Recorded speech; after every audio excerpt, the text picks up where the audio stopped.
Bueno, este, el estudio de hoy nos va a dar tantas respuestas.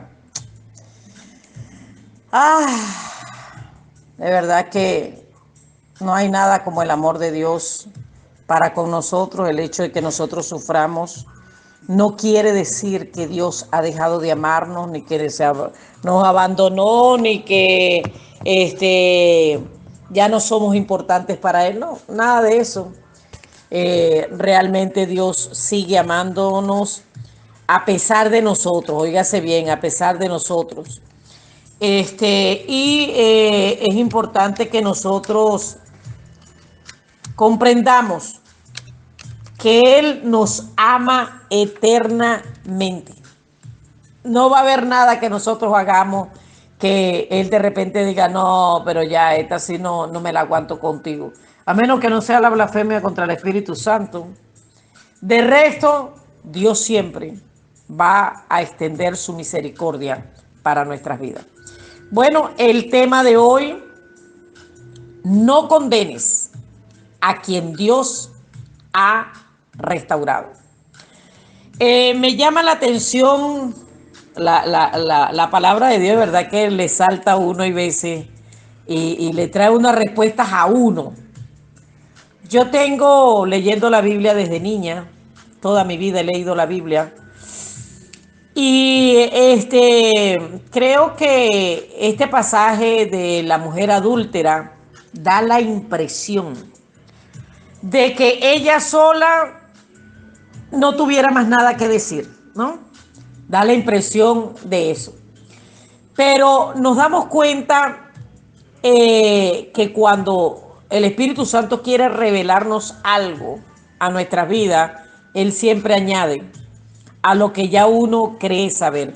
Por eso es que nosotros no podemos hacernos los sabios, porque mientras nosotros conocemos ahí unos 3 granitos de arena, pues Dios es un océano infinito.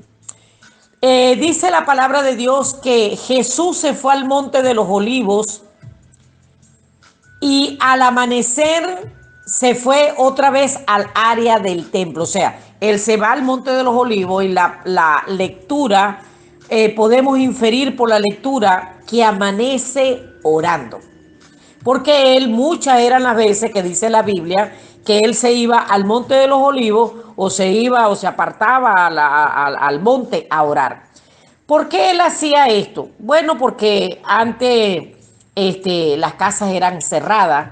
Imagínese él llorando a todo pulmón por los que iba a sanar, los que iba a restaurar, los que iban a venir a la salvación. Entonces, bueno, no iba a dejar dormir la familia, así que él se iba al monte y allá oraba a nuestro Padre Celestial con toda la libertad que el caso lo ameritaba. Pero dice que al amanecer fue otra vez al área del templo y toda la gente se le acercó. Jesús se sentó y empezó a enseñarles. Ahora, los maestros de la ley y los fariseos le llevaron una mujer que había sido sorprendida cometiendo adulterio. La pusieron en medio de ellos y le dijeron a Jesús: Maestro, esta mujer fue sorprendida cometiendo adulterio. Moisés nos ordenó en su ley que matemos a pedradas a la mujer que haga esto. ¿Tú qué dices? Ellos le decían esto para ponerlo a prueba. Buscaban algo de qué acusarlo. Él se agachó, empezó a escribir en el suelo con el dedo y ellos seguían preguntándole lo mismo. Así que se puso de pie y les dijo: el que nunca haya pecado, que tire la primera piedra. ¡Wow! ¡Qué maravilloso, mi Salvador! Tan bello su forma de enseñar, porque Él siempre da en el clavo. O sea, Él no va a dar una palabra que no sea un golpe certero contra nuestra mente equivocada, que por lo general siempre la tiene el ser humano. Dice que se volvió a agachar y siguió escribiendo en el suelo, y al escuchar esto se empezaron a ir uno a uno y los más viejos se fueron primero. Claro, los más viejos fueron redargüidos de toda la multitud de pecados que habían cometido, así que no tenían derecho legal ni moral para atacar a esta mujer que había sido sorprendida en adulterio. Entonces, dice que Jesús se quedó solo con la mujer que todavía estaba allí parada. Jesús se pone de pie y le dice: mujer, ¿dónde están los que te acusaban? ¿Alguien te condenó? Ella dijo: nadie, Señor. Jesús le dijo: tampoco yo te condeno. Vete y de ahora en adelante no peques más. Los fariseos modernos no difieren mucho, ¿no?, de los tiempos de Cristo. Ellos también quieren avergonzar a los que fallan, colocándolos en el centro de la atención de los demás. Fíjate que dice que agarraron a la mujer adúltera y la pusieron en medio de la reunión para acusarla delante de todos los presentes. Por ejemplo, las redes sociales ahora mismo se han vuelto el modus operandi de los fariseos para difamar a quienes no se pueden defender por no estar presente. Y la religión se carga de matar a los sobrevivientes de la destrucción de Satanás. Y lo peor de todos es que en mi caso yo fui una de ellos. Yo recuerdo que cuando yo conocí el evangelio, llegué a una religión donde ahí se condenaba todo. Se condenaba al que usaba pantalón, al que se pintaba, al que usaba zarcillo, al que se cortaba el cabello, al que usaba barba, al que usaba bigote. Que yo era desgarrafal. Yo decía, bueno, pero nadie se irá a ir para el cielo, seré yo nada más. Seré yo nada más la que me voy para el cielo. Pero cuando Dios comenzó a mostrarme mis errores, mis pecados, comencé a entender que Dios no es un Dios que está dispuesto o interesado en condenarnos. Óigase bien, no le estoy diciendo que peque todo lo que le da la gana, que usted no va a entregar cuenta. No, no le estoy diciendo eso. La palabra de Dios dice que si nosotros pecamos voluntariamente, yo quiero hacerlo, y la gente peca voluntariamente, pues lamentablemente la muerte de Cristo no cubre esos pecados. La gente va a tener que pagar el precio de esos pecados, y vaya que los pagan, ¿verdad? Pero lo que le estoy diciendo es que para Dios, su único sueño, el único deseo que Dios tiene, ¿cuál será el deseo de Dios? Que ninguno se pierda, sino que todos procedan al arrepentimiento. Ahora, cuando nosotros como seres humanos queremos condenar a los demás, estamos tan equivocados que la palabra de Dios nos enseña que es como tratar de sacarle una basurita en el ojo ajeno, mientras que nosotros tenemos un tronco en el ojo de nosotros.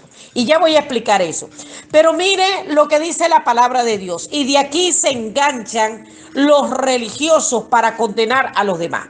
Dice: ¿no sabéis que los injustos no heredarán el reino de Dios? No hay rey, ni los fornicarios, ni los idólatras, ni los adúlteros, ni los afeminados, ni los que se echan con varones, ni los ladrones, ni los avaros, ni los borrachos, ni los maldicientes, ni los estafadores heredarán el reino de Dios. Definitivamente ninguno de ellos va a heredar el reino de Dios si no se arrepienten.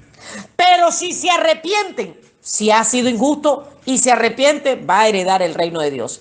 Si ha sido fornicario, pero se arrepiente, va a heredar el reino de Dios, porque aquí el problema no es cuánto hemos pecado. El problema es que tenemos que arrepentirnos de nuestra condición. Ni los idólatras. Ahora, ¿por qué un idólatra está parado en la misma tabla de los adúlteros, de los homicidas, de los estafadores y de los fornicarios? ¿Por qué? En Deuteronomio 32, versículo 16-17 dice: le despertaron a celos con dioses ajenos, lo provocaron a ira con abominaciones, sacrificaron a los demonios y no a Dios, a dioses que no habían conocido, a nuevos dioses venidos de cerca. O sea, una persona que adora ídolos imagen de quien sea, así sea de Jesucristo. Cualquiera que adora una imagen está sacrificando a los demonios, porque Dios es espíritu y los que le adoramos debemos de adorarle en espíritu y en verdad. Pero el idólatra está en la misma condición que el homicida. Esta misma condición que el borracho, está en la misma condición de cualquier pecado. Tenemos que entender eso. Entonces la gente juzga más a un pecado que a otro. Mire, todos hemos pecado. Los que no hemos sido idólatras, como mi caso, ¿verdad? Que yo nací conociendo la Escritura, no he sido idólatra, pero he sido vengativa. Yo cuando no tenía a Cristo era vengativa, hasta ese ya está bueno. Era de las personas que me hacían así, yo le hacía así, porque yo quería desquitarme. Entonces, nunca adoré un ídolo, pero era vengativa. Y es un pecado tan feo como la idolatría. No fui nunca hechicera, jamás consulté a un brujo, pero no perdonaba. Era una persona con falta de perdón. Y el ser una persona que no perdona es tan feo como un hechicero. No, la Biblia dice que como pecado de adivinación es la rebelión. O sea, una persona rebelde es igual que un idólatra. O sea, aquí no hay pecados marrones, azul marino, azul blanco, ¿veis? Todos los pecados llevan a la misma condenación si no buscamos a Cristo, si no buscamos el perdón, porque lamentablemente todos nos hemos equivocado de alguna manera. El idólatra, ¿por qué es idólatra? Bueno, porque le enseñaron eso. A él le enseñaron que adorar a un ídolo era la forma de acercarse a Dios, y él creyó en eso, y lamentablemente cada vez que se postra ante un ídolo, que le pide a un ídolo, le está pidiendo a los demonios. Entonces imagínese usted, está en la misma condición que el que va y consulta a un brujo, está en la misma condición que el que va y desentierra un muerto para echarle un mal a otra persona. Entonces todos hemos pecado de manera diferente, pero todos hemos pecado. Y cuando le presentan a esta mujer a Jesucristo y le dice: mira, esta la sorprendimos en pleno acto del adulterio, ¿y cómo hacemos? ¿La apedreamos? Y él le dijo: bueno, el que nunca de ustedes haya cometido pecado, que lance la primera piedra. Entonces, hoy en día vemos que lamentablemente la gente está condenando a aquellos que ya se arrepintieron, que la sangre de Cristo los ha lavado con su sangre, y que ellos se han sentido mal por su condición, y Dios ha hecho fiesta en los cielos porque ya se ha arrepentido. Estamos hablando de las personas que se han arrepentido de sus pecados, y yo creo que cada uno de nosotros lamenta de verdad haber hecho cosas que ofendieron a Dios. Ahora, mire lo que dice la JBS en Marcos 4:24. Dice que Jesús le dijo a los que estaban con él, le dijo: mirad lo que oís. Ahora, ¿cómo yo veo las palabras que estoy hablando que van a entrar por mi oído? Que preste atención a lo que estoy oyendo, porque con la misma medida con que medimos a otros, se nos medirá a nosotros, y se nos será añadido lo que oímos. Quiere decir que Dios no quiere que nosotros estemos condenando a nadie, porque de la misma manera que condenamos a los demás, nosotros atravesamos por ese umbral, y cuando atravesamos por el umbral de pecar, nosotros queremos misericordia para nuestras vidas. Pero si no sembramos misericordia en los demás, lamentablemente cuando nosotros pasemos, porque vamos a pasar, porque todos fallamos, porque todos pecamos, porque todos nos equivocamos, vamos a implorar misericordia, y lamentablemente la medida con la que juzgamos a los demás es la misma medida con la que nos van a juzgar a nosotros, pero se nos va a añadir lo que hablamos, lo que pensamos, lo que oímos de los que han fallado. Por lo general, la gente sin conocimiento y sin presencia del Espíritu Santo cree que juzgando a los demás ellos se vuelven más santos.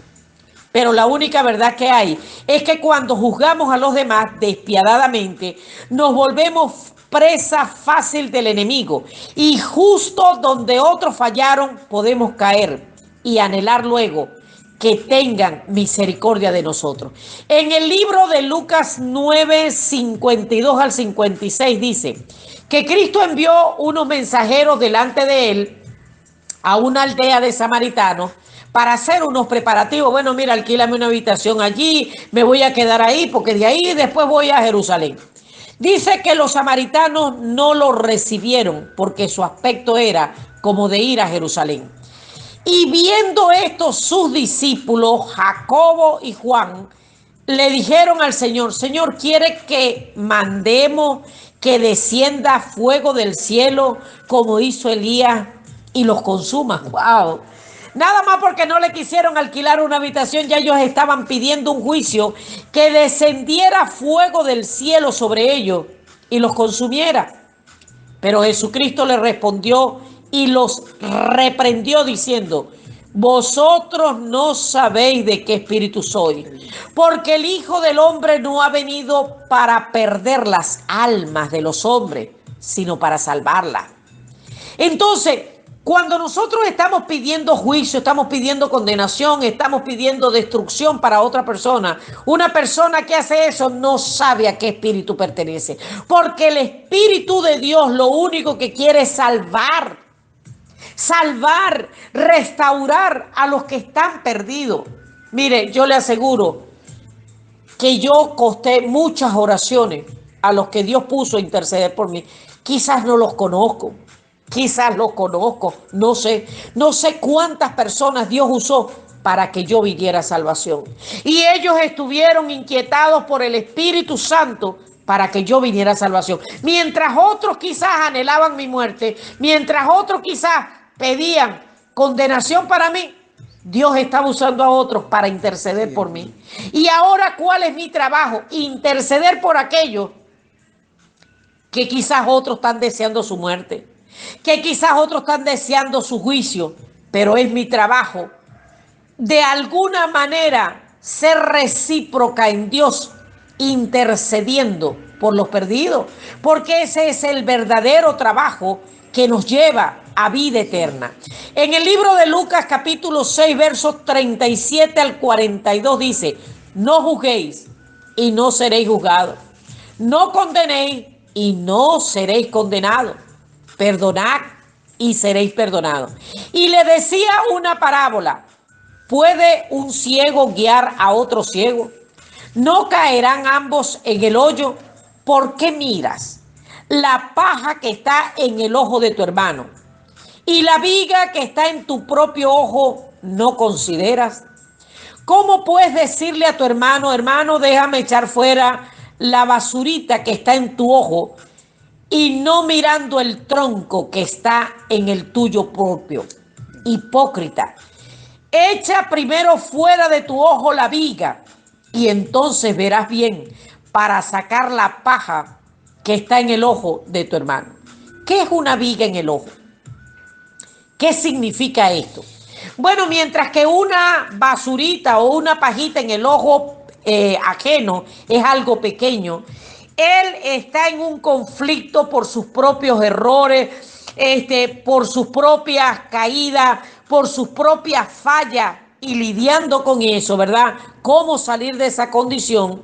Mientras que el que está pendiente del error ajeno está más ciego que aquella persona de quien él está hablando mal. ¿Y por qué está más ciego? Bueno, yo le voy a explicar lo que Dios me dijo a mí a inicios de enero.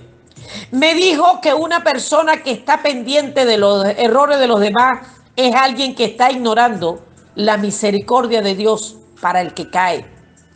Porque la palabra de Dios promete que si el justo 7 veces cae, Dios 7 veces lo levanta.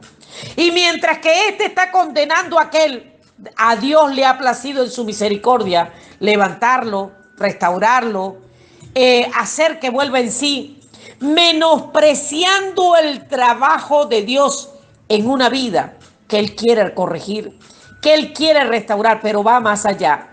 Una persona que pide juicio contra otra es una persona a la que se le acortó la visión. Por eso es que dice que tiene un tronco en el ojo, porque olvidó quién era, de dónde lo sacaron, cómo lo alcanzaron, cómo lo perdonaron, no está reconociendo que él también falla y fallamos día a día. La Biblia dice que no hay hombre sobre la tierra que haga el bien y nunca peque.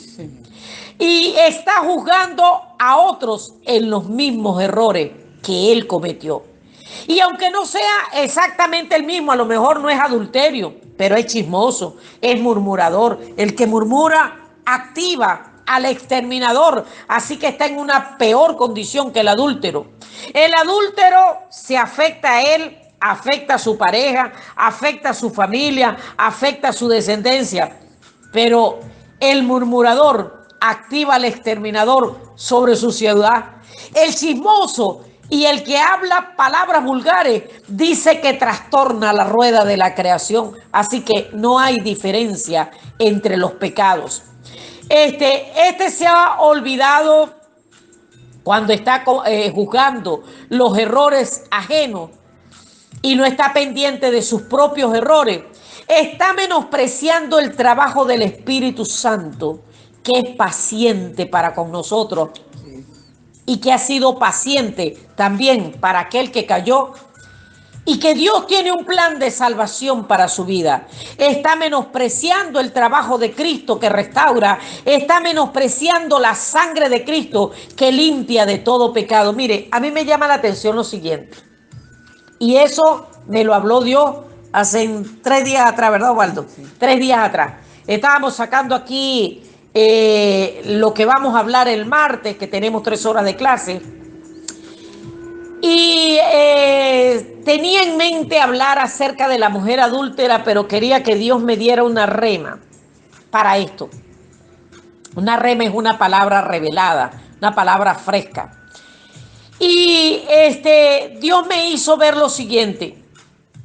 Vemos a sacerdotes del diablo que dicen: de sacerdote del diablo a ministro de Jesucristo. Y Dios aplaude que alguien que adoró a Satanás, que alguien que hizo pacto con el diablo, el Espíritu Santo lo haya alcanzado, se haya arrepentido, la sangre de Cristo lo haya limpiado de todos sus pecados y ahora sea un ministro de Jesucristo. Pero si es una persona que estuvo en adulterio, le dicen que no tiene derecho a ministrar en el altar. Pero resulta ser que la misma abominación que comete un sacerdote del diablo, lo está cometiendo el que practicó adulterio. Muchos que practicaron fornicación, quizás homosexualismo, quizás relaciones prematrimoniales, masturbación, sexo oral y sexo anal, se arrepintieron y hoy están en un altar ministrando al Señor.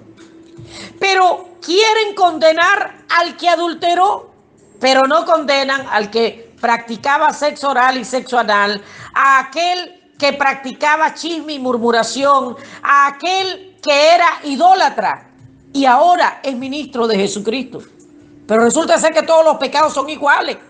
No hay una mayor condenación para el adúltero que para el idólatra. No la hay. No hay una mayor condenación para el sacerdote del diablo o para el adúltero. Es la misma condenación. Pero si vienen a Cristo, es la misma restauración.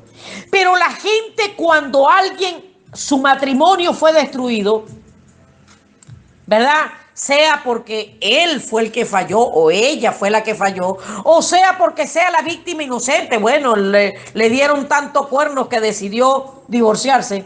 Entonces, si esta persona quiere ministrar, la juzgan y la condenan porque él fue casado y no puede volverse a casar.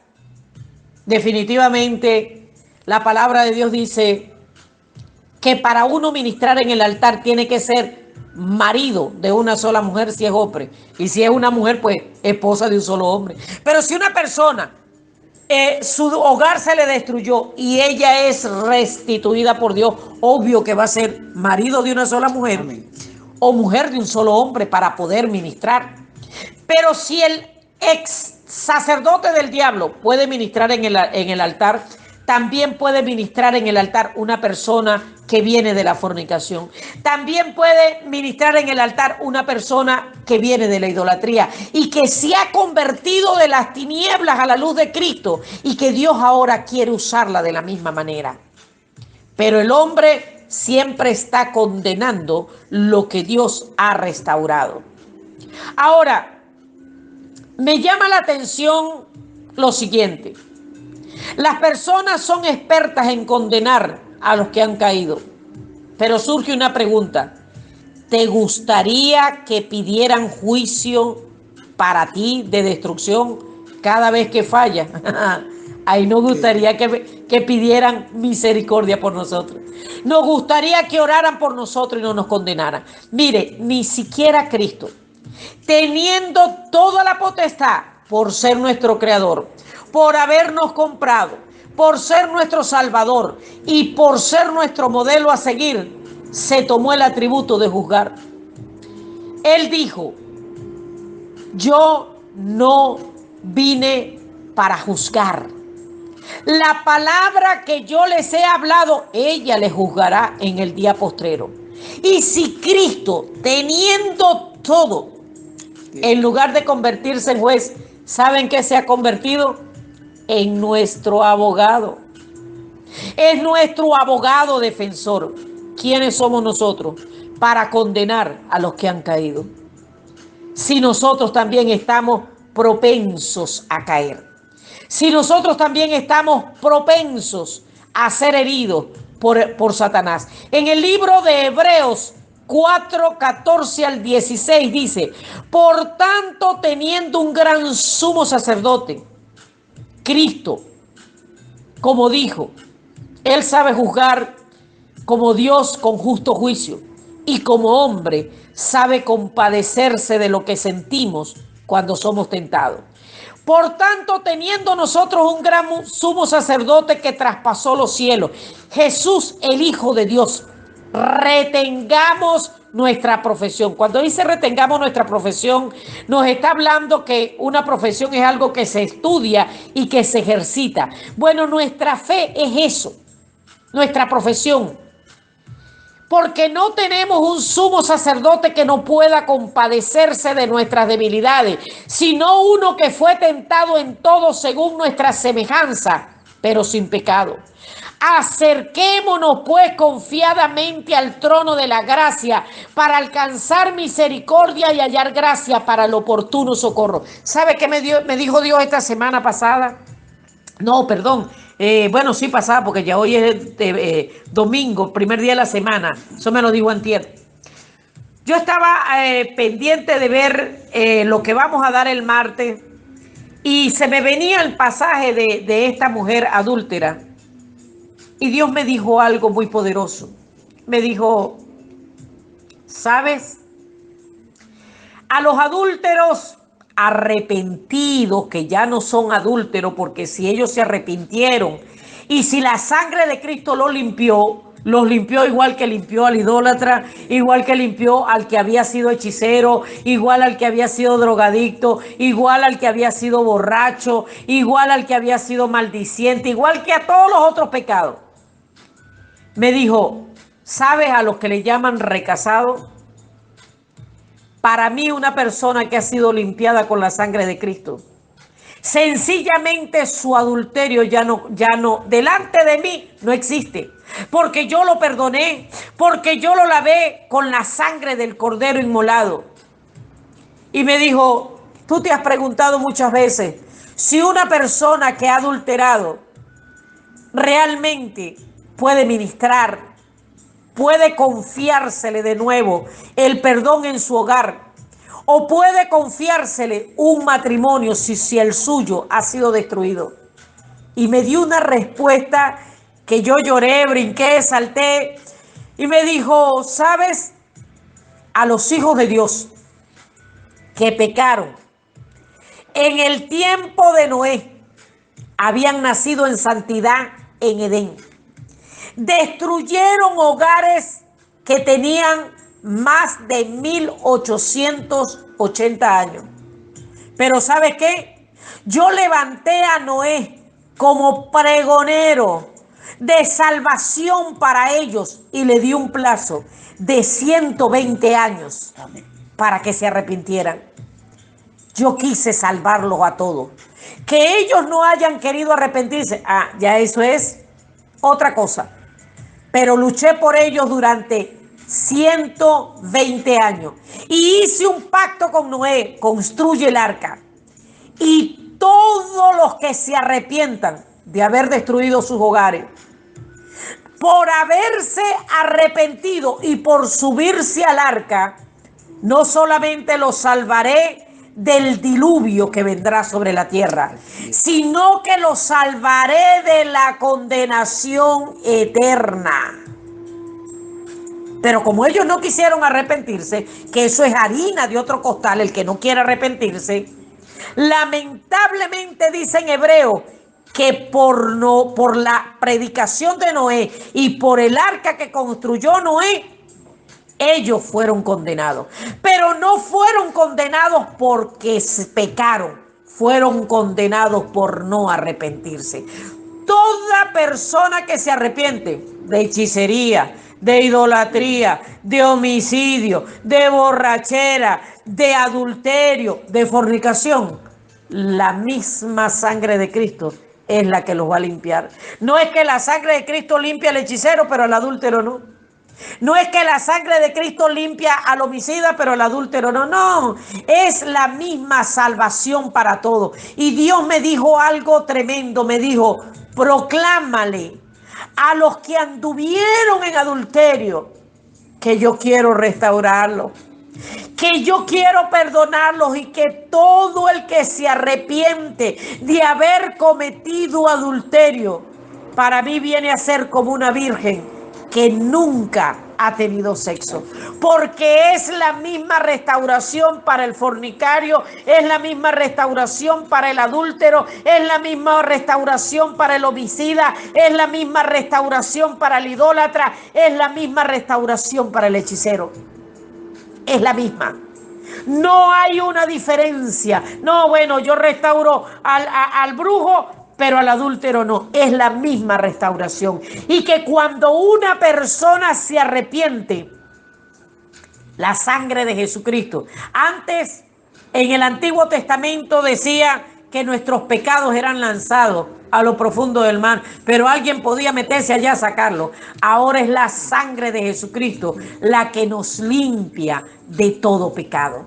El problema con los hijos de Dios, lo dice Cristo, que fue que no entendieron. Ellos no entendieron que lo que estaban haciendo traería una condenación eterna. Ellos no entendieron que había la oportunidad de arrepentirse. Ellos no entendieron que su promiscuidad los llevaría a esa condenación. Ellos no entendieron que ahí estaba un hombre proclamando y proclamando, arrepiéntanse, arrepiéntanse, y que había una oportunidad para enmendar su vida. Pero si alguno de ellos se hubiese arrepentido y se hubiese subido al arca, hubiese tenido doble salvación. La salvación de las aguas del diluvio sobre ellos y la salvación de la condenación eterna. Dios quiere, así como esta mujer que fue sorprendida en el mismo acto, que Cristo no la condenó, solo le dio una orden: vete y no peques más. Es la misma palabra para todos los que han pecado contra Dios en cualquiera de esa gama de pecados que hay para ser un ser humano. Pero que Dios quiere restaurarte. Y Dios quiere que paremos de condenar a quien Dios ha restaurado. Que paremos de condenar a quien Dios ha levantado. Porque la sangre de Jesucristo limpia de todo pecado. Vamos a hacer una oración. Amén. Vamos a hacer una oración por aquellos que han perdido la misericordia, olvidando de dónde Dios los sacó. Vamos a hacer una oración por aquellos que se han sentido condenados toda su vida y que piensan que porque han sido divorciados, que porque quizás fueron ellos los que fallaron, no hay restauración.